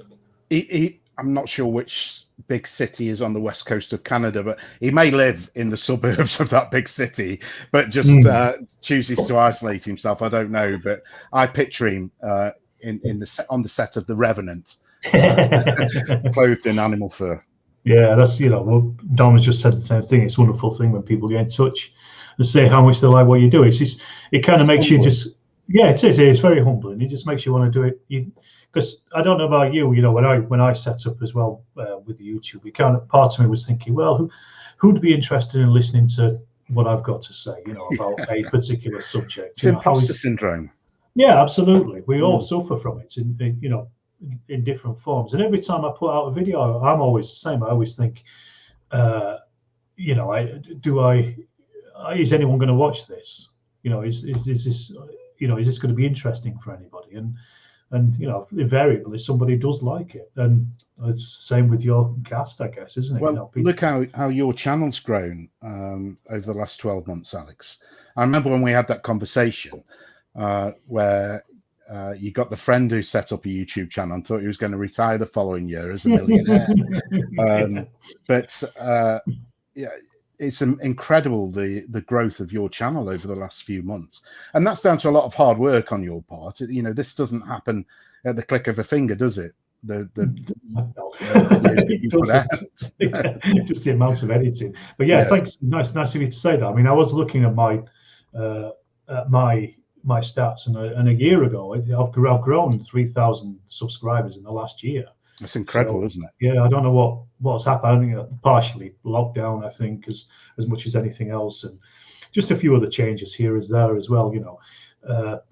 And as Dom has just said, that we do it for ourselves and our mates, and when others like it, it does surprise you. And yeah, it does. I mean, nobody's more surprised than me that the channel has grown to what it has in the last time. And it's a credit to the hard work you put in, Alex, and cheers, thank you. You deserve everything you get. That's much appreciated. Thank you very much. We could talk about the Caesar Awards if you like. Yeah. But there was a few more questions I wanted to ask you. Okay, really, yeah. sort of just about the podcast. We'll come back to the Caesar Awards. Yeah. Remind me before we end, because I was going to talk to Travis about it, and we kind of got lost in the rest of the conversation. So I'd rather come back to it at some point. So really, then, I kind of asked you where you host the podcast. So the other question I had was that you mentioned on Twitter and on your Patreon as well that you're talking about diversifying your content from 6 mil. One thing that struck me, and I thought about it when you were talking about it, is that you do kind of box yourself in when you do a specific thing. Sometimes, not you personally, I mean, because you know you're relatively diverse anyway. But I mean, when you know, if you are just going to concentrate on one thing, your followers and your listeners probably expect that a little bit. But do you think that's something that people think of that? Because as a listener, I don't. So I'm happy for whatever you put out to come out. It doesn't have to be about 6 mil as far as I'm concerned. It could be about anything. I think that's a really interesting question, because it's not quite making a rod for your own back. It's not quite like that. But I do feel a responsibility. Sorry, Ken's just asked exactly the same question. But there you go. What was that Ken's just said? You're bruise talking about bruise on the veranda or something. Is that still a plan? Yeah. Yorkshire tea. I'll always drink Yorkshire tea, I've got to say. So it isn't quite making a rod for your own back. But as I mentioned earlier, there's only so many manufacturers I can speak to without constantly repeating getting the same people back onto the podcast. Yeah. So there is, although I've not reached it yet, there feels like there's a saturation point in the amount of 6 mil manufacturers I can speak to. And also, although I always end a podcast by saying, I hope you'll come on again, and people invariably will say yes, some people down the line might not want to get on again. Just let me say, one of your recent guests. Yes. James. Hello, James. Another great YouTube channel that everybody should absolutely go yeah. I've subscribed to that one. Get on it, everybody. Yes. But the question came up really because of you, Alex. You're to blame. I'm putting the blame entirely at your door. So 15 mil wargaming has been a big part of my wargaming life for a long time. Yeah. But during lockdown, I've had no opportunity to play. My motivation for painting generally comes from organizing a game. I won't paint just for a collection or just for the sake of having something. It will be with a purpose. To play games. So whilst during lockdown, there's been no opportunity for that. We've now seen the light at the end of the tunnel, meaning that lockdown is coming to an end, and all being well by the end of June, all bets are off. There'll be no social restrictions, legal restrictions anyway. People, I no doubt, will still be very careful and cautious. But the opportunity for me to get back down to Weymouth, for instance, is very much on the cards. And I love my trips down to see Martin and the guys down there. So as my enthusiasm for getting my Peter Pig stuff back out of storage came along, having seen the amount of 15 mil stuff that you do on your channel, which reignited that flame a bit, and then engaging a bit more on a couple of the forums and Twitters, and particularly the RFCM forum, which is the Peter Pig forum. I was thinking to myself, how about the occasional tread down a different path? To maybe speak to Martin Goddard at Peter Pig, for instance, or to Les, who's in the chat now, to get a slightly different perspective, because 15mm doesn't get an awful lot of coverage at the minute. It seems to be a bit of a forgotten scale at the moment. 10mm is doing very well, I think. It is, That's a new kid on the block, isn't it? Really, it's the new hotness, isn't it? With Victrix 12mm, I suppose, and Pendragon and all the other 10mm companies. Dare I trigger you by mentioning Warlord? But don't. No. It's a lot. I've calmed down a lot. Good. Good to hear. Yeah. Life's too short. It is too short, mate. Yeah. So. Really, just to diversify along that path, and perhaps just, I was talking really about 1 or 2 interviews every 6 months, maybe, or episodes. It wasn't a major it wasn't going to be a complete rehaul of the podcast to look at all scales and what have you. So it was really just a dip of a toe in the water. What's really interesting, and I don't know if you saw the poll on Patreon, Alex, but the results on there were very different to the results of the poll on Twitter that I put up. No, really, I did vote on it, but I didn't see the results at the end. Yeah. So I've not checked the numbers lately. 13.5mm rules, Miles. You're bored. Blocked and deleted. So I've lost my train of thought there. So the difference in the polls. The two that's polls. Right. The polls. So the Twitter poll was pretty much unanimous to have some diversity on there. To say we don't mind what you put out. And I was literally thinking, 3 or 4 episodes a year, I suppose. I'll be looking at something like 24, 25 episodes over the course of the year, maybe 1 or 2 more or less. And having 3 or 4 episodes, maybe talking about something. How can you paint anything as big as 10mm? I know, James.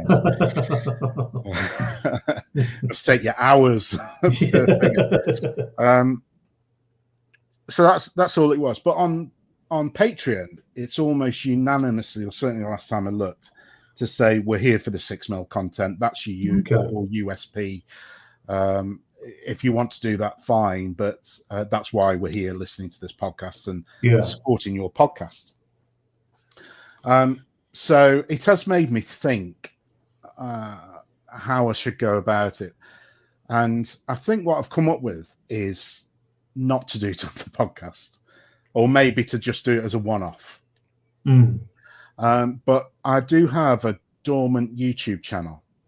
I set up probably 18 months ago under the name of Billy Goat Wargaming, and it was really concentrating on Peter Pig figures. Right. So Peter Pig, Billy Goat, that was the sort of connection with the name. And I thought, I can probably do something like we're doing now, with getting people from the 15mm world, particularly the manufacturers. So Martin, I'd love to get Martin Goddard onto the podcast, because he's been a long time supporter of the hobby. He's been producing figures for God knows how many years, a long time. And he's a very good friend of mine as well. So I'd love to get him on, and Les, who's just made another comment saying more Sean. I don't quite know what that means, but this is all you're getting for now. But Les, I'd like to get on, and there's other people within the 15mm world that I've known over the years that I'd love to have a chat to. So maybe I'll go down that route. But it won't be anything on the scale that you do, or what I'm doing with Peter Pig. With God's Own Scale, because I just don't have the time to run two large productions, if you like. So God's Own Scale will always be my focus, and as long as people are listening to it, downloading it, and enjoying it with the content that I'm producing, I've done 10 mil, because I spoke to Leon at Pendraken. Yeah, of I've course. got a little bit of criticism from that from a couple of people. Really? To say, I hope this isn't the direction you're going in. Wow. This is a 6 mil podcast, and that's why I'm here. Okay. That's interesting. So more feedback, I guess. It wasn't particularly pointy criticism. Yeah. And I spoke to Mark Backhouse about his 2 mil. Yes. His own home created 2 mil figures with milliput. So they're amazing, aren't they? Those they're mind blowing what he can do with blobs of milliputs. It's incredible stuff. I mean, if Ken thinks he's got a lot of figures on the table in 28 mil, he wants to get to something like 60,000 figures on the table. They are incredible. They look stunning, don't they? That set of rules that he's developing, the strengthen on a rule system, looks really interesting as well. Yeah, definitely. So I think I will get somebody on, maybe Martin from the 15 mil world, but it will be likely a one-off or a very occasional dabble outside of 6 mil. And I'll be interested to see what the reaction. I'm not doing 54 mil, Les. Les does quite a lot of 54 mil gaming. Which My God, he's got some lovely figures. Therein lies madness, I think. Well, it's been said before about Les, but each their own. If that's what they want to do. He's a lovely guy, Les is, and I'm really looking forward to getting back and having a game with you, Les. So I think that's what I'll do. It'll be an occasional YouTube interview, probably using this format. I've had a little play with it this afternoon. I didn't know about it until you told me about it, Alex. I didn't know about it until Travis told me about it. So yes. It seems relatively easy to get into, and I think rather than live streams, it'll be a recorded thing to go up on the YouTube. But who knows? It's yes. Who knows where it'll go? Who knows where it'll go and what the people say and the Vox Populi and all of course. Absolutely. So really, then, can you give us some of your favourite podcasts, the kind of stuff that you listen to? I think I'm probably going to know pretty much what they are, because they're probably ones that I listen to as well. But tell us some of your favorite podcasts as a podcaster. Which ones stand out to you? So just hobby related podcasts. Any really, actually, any others as well that you listen to. Yeah, it doesn't just have to be hobby ones. Yeah, hobby related. The Oddcast is brilliant. I love what Sydney, Nick, and Rich produce. Their specials on Arnhem. I have no idea how long ago it was. However long it again seems like 10 years ago, but I'm not quite sure. But they were brilliant. So I love their format, and I love listening to them. Ken at Yorkshire Gamer, he's gone straight into the top 10, folks. Absolutely, I'm loving the content he's producing because it is so different to what I do. It's the opposite end of the scale. Absolutely. And some of the people that he's had on there are really interesting. The guy from the Wargames Holiday Centre in particular, enjoyed that episode. The Little Wars podcast, really enjoying. They're getting some really interesting people on from within the hobby and the industry. Did you hear the one with what was his name? Volker Rook? I think I haven't listened to that one yet. No, that's a really interesting one. I mean, that's more board gaming than wargaming, but it's both war games. But that's really good because he's a game designer. That's the stuff I like, is the nuts and bolts behind, the moving the figures about. And I thought that was really good. But the other stuff they put out is fantastic as well. Yeah, really good. Henry's podcast, Battle Chat. Of course, love it. He's had some really interesting guests on as well, and occasionally we've Volker Rook, there you go. Occasionally the scheduling has gone a little bit wrong, in that we've both had the same person on within a couple of weeks of each other. But one particular just 1 second. I've got my daughter's got a tonsillitis, so I just need to get the top off the medicine bottle. That is not a problem.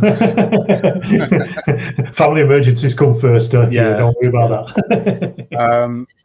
But I love the episode with Nigel Betts, the actor from Sharp. That's one from Little Wars. If you're really lucky, maybe score an interview with one of you guys. Well, be more than happy. I'll have to speak to my agent. My appearance fees have gone through the roof since I've been a Caesar Award nominated podcast, and my fees have gone way up. But yeah, that episode with Nigel was fantastic. I just found it fascinating that a guy who I've watched on the TV over the years in various roles, from Emmerdale to Sharp. That you can connect with him over the internet and engage with him in conversation. I don't know why. It's just one of those things. I just find that fascinating. And his interview I thought was really good. Yeah, we've got this one. Redcoat History is really good. Which I've not listened to that one. I don't know that one, but I'm going to check it out. Definitely. Certainly will. I'm going to forget a couple, I know. Well, you can always scroll back through the chat later on when this is. From across the pond, Wargamers. Look at that, 5 quid cash. Brilliant. I'm in. Yes.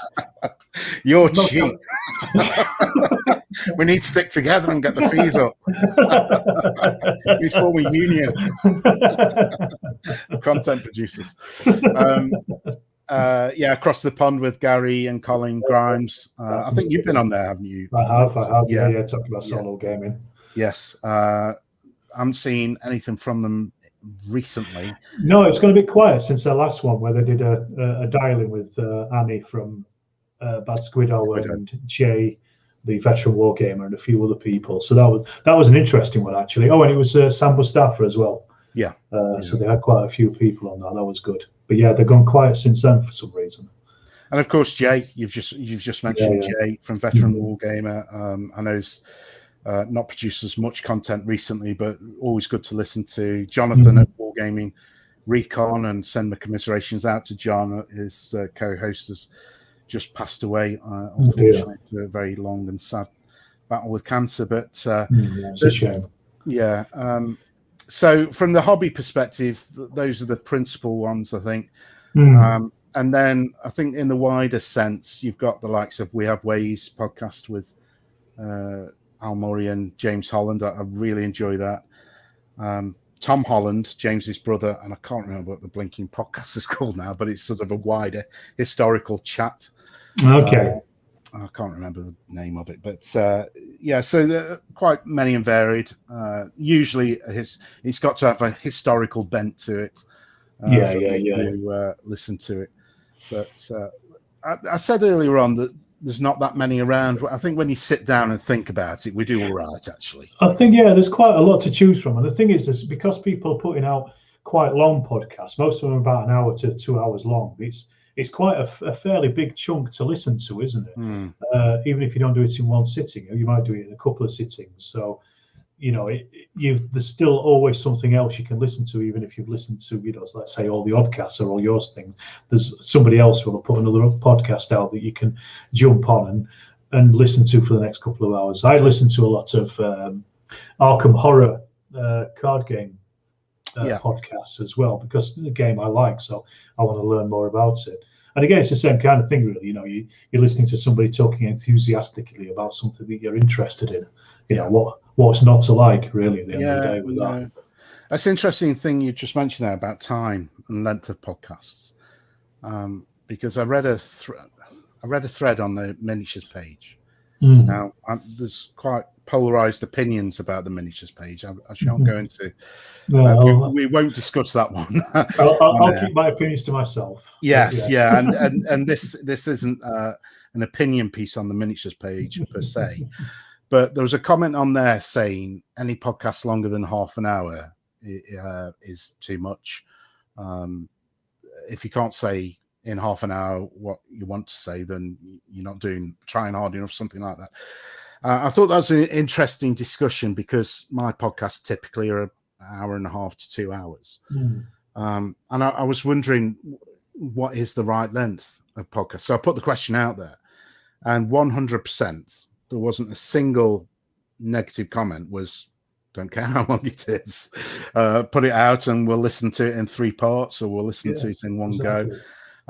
I don't have a break in my podcast. I know Ken has got one in his, where he breaks it up into sections. Mine is pretty much, well, I've got the intro and the outro, but the interview is usually put up as in a block. I did consider recently breaking that into a couple of bits, but I think, to be honest, how do I know when is the convenient point for the listener to stop listening to the podcast? They can just press stop and then come back to it when they get back. I don't know if half an hour or 45 minutes is a convenient break point for the listener. So I just put it out there, and I will continue to put that podcast out for as long as it takes for me to carry the interview out. So there's no set time. I think the longest I've done is 2.5 hours. The shortest was just under an hour and a half. I just let the conversation come to a natural conclusion, really. Absolutely agree with you. Like you say, I will probably listen to maybe an hour chunks when I'm listening to yours, because I'm usually painting. So when I get to the end of the hour, or whenever I finish painting, 45 minutes, an hour into it, I'll just press pause, and I know that I can come back to it the next time I play and just start exactly where I started again. It's no problem. If you just want to listen to something in half-hour chunks, listen to it in half-hour chunks. Seems a bit silly to say that you have to, that you enforce the idea that everything that can be said in half an hour, because that's not true, is it? Because if that was the case, then we would have all said everything we were ever going to say. You know what I mean? The world would be silent, wouldn't it? Listen, that was kind of my opinion too. I didn't stoke the fires and didn't turn it into a flame war on TMP. Not that flame wars ever happen on TMP.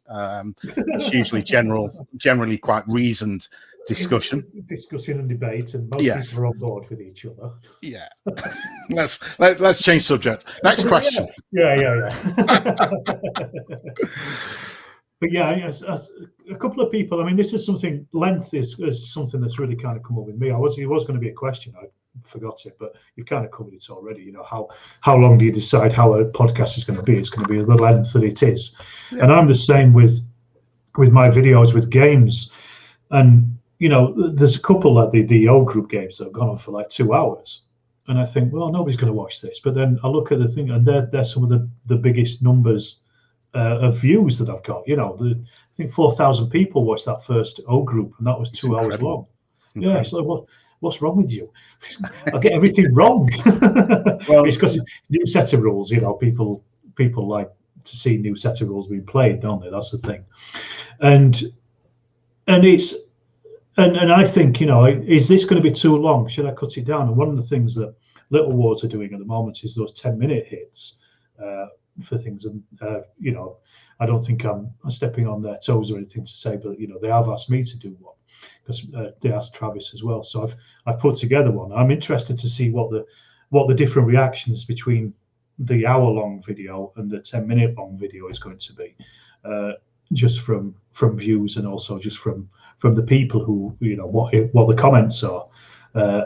Is there a demand for shorter videos, or are people happy to do the hour-long things? And it's hard to say, because are people used to the stuff I put out anyway? It's an interesting one, isn't it? I like you with the podcasts. I might not sit and watch a video in one sitting. I think that is true. That is true. I think yours was 25 minutes. I said 4 minutes, but you wouldn't have it. Exactly. As Greg says, I think people will love your 10-minute videos. Yes, thank you, Greg. It is nice to have a mix available, absolutely. Yeah. No, I'm just interested to see what will be said about it. It's no secret of what a fanboy I am of Little Wars TV. And I love how they put theirs together. I know it's a hell of a lot of work for Greg and Steve and the other people that contribute to the production of Little Wars TV. Steve. But yes, see you, Steve. Their production values is just incredible. But as Greg's just said, there's room for everybody, isn't there? And you pick and choose the content that you wish to consume. So, listen, I'd rather watch your videos than Emmerdale Farm. Say that. No matter what the length. Yeah, no matter what the length. Well, thank you. But yeah, I mean, speaking of Little Wars, let's chat about the Caesar Awards and probably start to wrap up a little bit. To be honest, we've been rattling now for nearly 2 hours, so we'll. I don't want to take up all your time. It does, doesn't it? I wonder how many people will watch this for 2 hours. Yes. I don't think this will get onto TMP, but we'll see. But yeah, you were nominated for the podcast award. That must have been a real boost for your for your numbers for downloading, and just for you as well, like a real nice recognition of what you're doing. Yeah, I'm not sure I've seen any change in number. I've certainly gained. I have gained some, certainly, because people have told me that they weren't aware of the podcast until the Caesar Awards came along. So there's no bad publicity. I think that's the same, isn't there? And yeah, I was incredibly honoured to be named in those in the shortlist. I find it incredible. I do, because I sit here in my office on the North Staffordshire Shropshire border in my humble home, just chatting to people within the hobby or the industry and put it out there. And to think that I garnered enough votes from wherever to be in the running with Henry and the Two Fat Lardies was. Yeah, it's a boost, definitely, and it spurs me on to carry on. Yeah, sure. Obviously, when the results were announced, I threw the remote through the TV screen and stormed off, like anybody naturally would. Yeah, and say, what a load of rubbish. Normal reaction. Normal reaction. Yeah, what do they know? No, but as you know, I stayed up along with yourself, and congratulations to yourself, Alex. I was so pleased that you won yours, and Aaron as well with his, and Pear as well, winning an award. It's a bit of fun, isn't it? And yes, it in a sense, it's sort of laughing at ourselves, isn't it? If you look at the production of the show that Little Wars put on, it's having a laugh at ourselves. But there is that recognition element to say you've been recognised for the work you've done, because there's always been awards for best historical miniatures or rules, but never anything for content producers. Yeah. And more content producers are coming along, whether it be YouTube, podcasts, on social media, or whatever format they choose. And that can only be a good thing. Yeah, I think I agree. Because I am a consumer, as I've said before, I'm a consumer of this stuff. And I will much rather, and it's no joke, so I'd rather watch your channel or listen to Ken's podcast or watch Little Wars TV than watch 95% of what is on the TV. That's my chosen form of entertainment, but it doesn't come easily. So you know the work that you put into your channel, Little Wars TV. Having spoke to Greg and Steve, there's an incredible amount of work going into their channel. Aaron with his, it's a lot of extra time on top of time that you want to spend hobbying. So my hobbying initially, when I started the podcast, took a real turn because I've only got so many hours in the day. I've got a 10-year-old daughter, I've got a job, I've got a wife, I've got a house, and hobby time is precious. Yeah. So to give up some of that precious hobby time to produce content, it's difficult to do sometimes, because sometimes I just want to sit and paint and listen to a podcast. That's what I want to do. But I enjoy producing the podcast, and I enjoy producing the content, and to have it recognized in the way that it was, I was again humbled. I've used that word a couple of times tonight, but I was humbled because there are a lot of good content producers out there, and just to be on the nomination list was great. Yeah, I agree with you. I mean, I was incredibly surprised that I won the best painting video, because who I was up against, Sonic Sledge and I think it was Tabletop Minions. Those guys are leagues and leagues ahead of me, in not only in their YouTube output, but also just in their painting as well. Like, but obviously, what I put together hit a chord somewhere, and to just to be nominated with those two was enough for me to be chuffed, and to have been nominated as well for the fan favorite. Again, just the nomination is enough. You know what I mean? It's like you say, it's the fact that I didn't win the fan favorite, you didn't win the podcast, but again, to look at who we were up against in those, it's to be amongst them, it's stellar anyway. I think, and as you say, it just gives me a massive boost just to carry on doing what I was doing, because I knew somebody out there at least liked what I was doing, in some manner. So it's a validation, isn't it? It's absolutely. A validation of the work that you're doing, and I was very conscious when I saw nice of you to say that, Greg. Cheers, thank you very much. I was very conscious of the two podcasts that I was up against were both very well known names in the hobby. Henry has been the editor of two magazines, Battle Games and Miniature War Games. Two Fat Lardies are possibly one of the most prolific and popular rules writing companies on the planet. You look at the Partisan show in 2019 and May 2019, probably half of the games there were playing Two Fat Lardies. Games. There's an incredible market saturation of the Two Fat Lardies content. Your channel is well, I don't know, 60, 70, 80% Two Fat Lardies content, isn't it? That's not knocking it, because it's great content, absolutely. But they've got a wide reach, haven't they? For sure. The Lardy days that they do. I only do it because I want them to sponsor me. It'll happen one day. I don't even like the games. I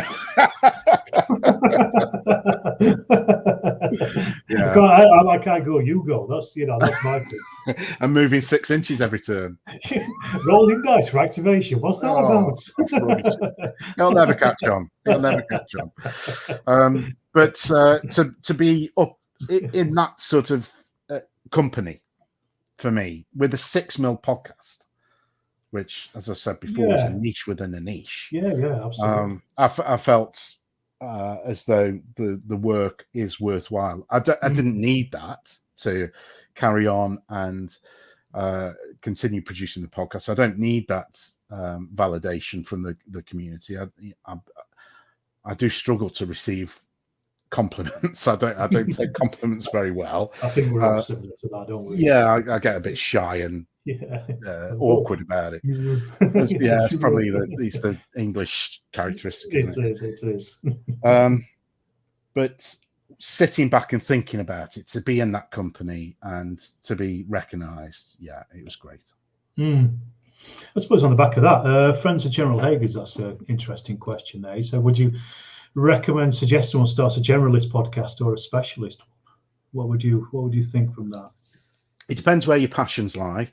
If you're completely passionate about 2 mil wargaming or 54 mil wargaming, and there's no voice out there for it, then create your own little niche.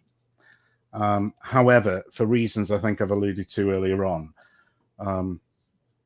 you might then struggle to diversify away from it once you've got your audience base.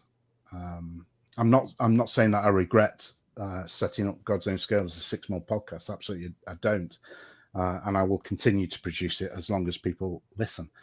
But it does tie me slightly within quite a narrow, confined subject area. So if you've got a passion for a scale or a period, it could be an American Civil War gaming podcast, or a plastic wargaming podcast, or whatever your niche is, whatever your real passion is. If you've got that, then do it. And there's a gap in the market. But otherwise, I would say go more general. Yeah. Bjorn said something there. He said, you know, the audience will find you, and if you don't have fun creating content, the end result will be no good. And I mean, that's something that comes across in yours, and you know, something that I think is why you got the nomination for what you did, you know, for the Caesar Awards. And I think that is the main thing. It's definitely you know, the passion for it shines through, and the fact that you are knowledgeable about the subject that you're talking about as well. You know, there's things on your podcast that I didn't even know existed until you've spoken about them. You know, and I think that's great, because you just, you know, your ears prick up as something new. You know, there's been plenty of times that I've been checking the internet while I've been listening to you, just trying to find what you're talking about. So I've got a frame of reference, you know. Because it's interesting, you know, I'm interested in what it is you're saying. So, you know, your knowledge and your enthusiasm for the subject definitely comes through on that. And as I say, that definitely then feeds into your nominations and you know, the award that you're going to win next year on the Caesar Award. Again, you know, I'll throw that right back. It's very kind of you to say so. It's just a shame that I'm not so knowledgeable in my professional life. Who is? Nobody is. We all bluff our way through life. Well, yeah, I'll get found out one of these days. I haven't got a clue what I'm doing. You've only got 6 years left. Don't worry about it. Yeah, exactly. Just keep your head down. I've got through 24 years. And Dom is the same, really. He said generally channels grow slower, but if you pan up passion, go for it. People like the passion. It's true. That is exactly true. All right, well, Sean, I think what I'm going to do there is I'm going to wrap up there. I think we've been at this for 2 and a bit hours. And that's the sun's fallen out of the sky. It certainly has. In the dark. Yeah, same here. Don't know if you can see. Somebody did mention they thought I've got CDs behind me. I don't know if you need glasses, but this is vinyl, not CDs. Big CDs of the CDs. It's quite a vinyl collection, though, Alex. Thank you very much. It's another one of my passions. Yeah. Music on vinyl. But thanks a million, Sean. Thanks for giving up your time. Thanks for giving it 2 hours. That was really interesting. I've learned a lot because, you know, podcasting is something I don't know a great deal about. So I'm glad to have heard basically how you go about it. And I'm sure people in the chat have as well. And, you know, fingers crossed we've answered a few of their questions and any queries that people have. And if at least one person starts doing a podcast off the back of this, then I think it's been worth it, hasn't it, really? Yeah, you know, get on it, because I like to listen to these as much as I like creating them. So absolutely, get out there, and it really is pretty easy. If anyone wants to contact me, I am on Twitter and all the usual bits and pieces, and I'm happy to help you out. Ken said he's built 5 Panthers, all with invisible bases. My Tammy Winnick LP collection. Close. There's no Tammy in there, but there is a couple of country hits. Well, thank you everybody again for listening, and I'm going to end the broadcast now, and I'll be back for another live paint and chat at some point, and hopefully we'll have Sean back as well. Well, I say paint and chat, but I don't think you got any painting done whatsoever, did you? I've still unpainted my ships. Perfect. That's what we wanted. Terrific.